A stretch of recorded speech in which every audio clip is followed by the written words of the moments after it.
Stephen, how do you feel about this growing attention now being paid to exorcisms? I think a lot of the growing attention is increasing attention being paid by the media, which is very interesting in itself, that it becomes more interesting as a story. I don't think people are necessarily more interested, people who are searching for the services in exorcism. Now, Pope Francis has been credited for an increase in the number of exorcisms performed globally. Rightfully so? To a minor extent, I would say that he can be credited for an increase in diocesan training of priests who have the requisite to perform the rituals. But I mean, globally, we're talking about a type of ritual, a type of phenomenon that is found in many cultures, not just Christianity, certainly not just Catholicism.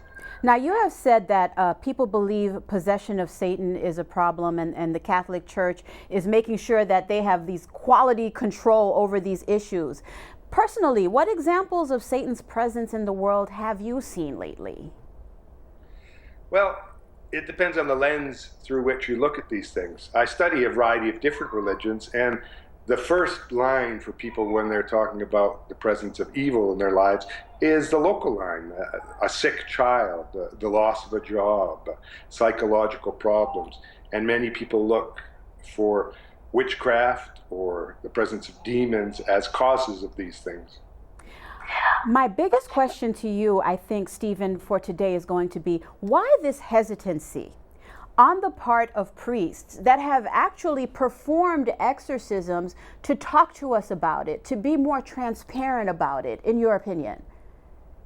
In the Catholic Church, exorcism is a private matter.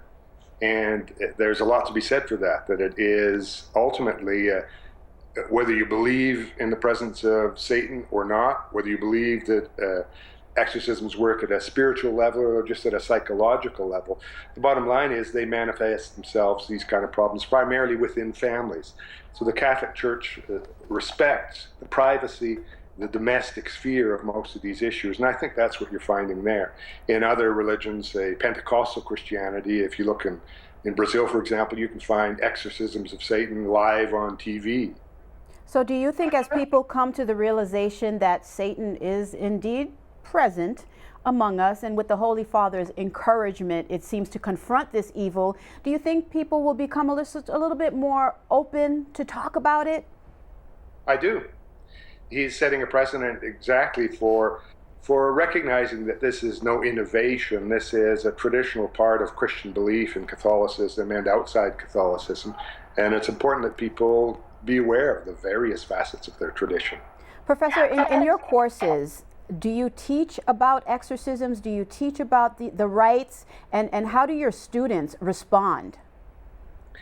We talk about exorcism in a cross-cultural context. So we link it to not just exorcism of demonic spirits, but the welcoming in of positive spirits in some Afro-American traditions, American taken in the broad sense of the Americas, not just the USA, so Afro-Brazilian, Afro-Caribbean traditions, and in Cardicism, religions that believe that the spirits of the dead and different types of spirits come back and help us.